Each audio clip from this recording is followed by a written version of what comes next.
राम, सुना था कि रघुवंशी बड़े वीर होते हैं, परंतु तुम्हें देखकर वह धारणा दूर हो गई। तुम तो किसी राजा के दरबार में बिरदावली सुनाने वाले भांडों और पंडितों की भांति कोई उपदेशक लगते हो। अरे जो वीर होते हैं वह धनुष बाण से बात करते हैं, जबान से नहीं। और ये कंधे पर जो धनुष रखा हुआ है ना, वह कोई शोभा की वस्तु नहीं होता, उससे तीर चलाए जाते हैं। ऐसे मान लिया हमने भ्रम से नारायण को नहीं पहचाना, मान लिया अपने चित्त के मोह में एक स्त्री का हरण कर लिया, मान लिया अपने गौरव और अहंकार में हमने किसी का परामर्श नहीं सुना। इन सब बातों की चर्चा करने से इतिहास पीछे नहीं मुड़ जाएगा। जो बीत गया बुद्धिमान उसका शोक नहीं करते, भविष्य की चिंता कर्मयोगी नहीं करता। इस समय इस क्षण क्या करना है उसका ही निश्चय आवश्यक हो जाता है।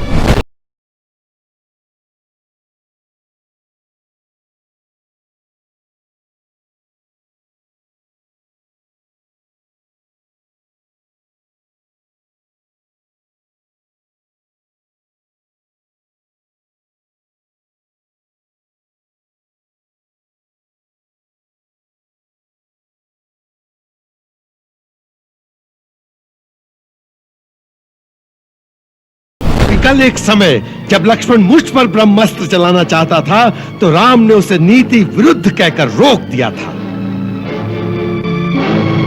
आज ब्रह्मास्त्र ने मुझसे भी यही कहा था कि इस समय इसका प्रयोग नीति विरुद्ध है। इसके चलने से देवलोक, पाताल, पृथ्वी तीनों लोक में विनाश की ज्वाला भड़क उठेगी।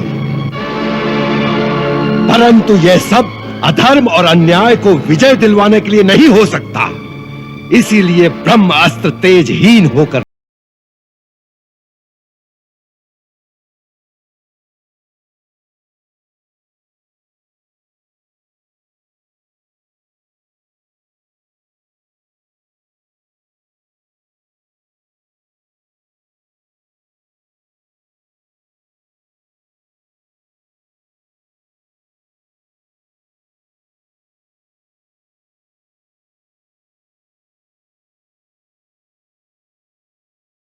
राजकुमार, तुम्हारा जन्म इसी माटी में हुआ।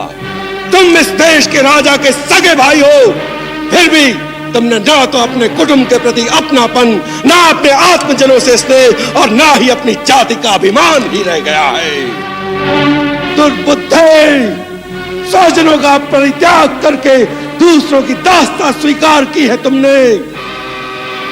अपने कुल की मर्यादा, देश की मर्यादा का हनन करने वाले द्रोही, धिक्कार!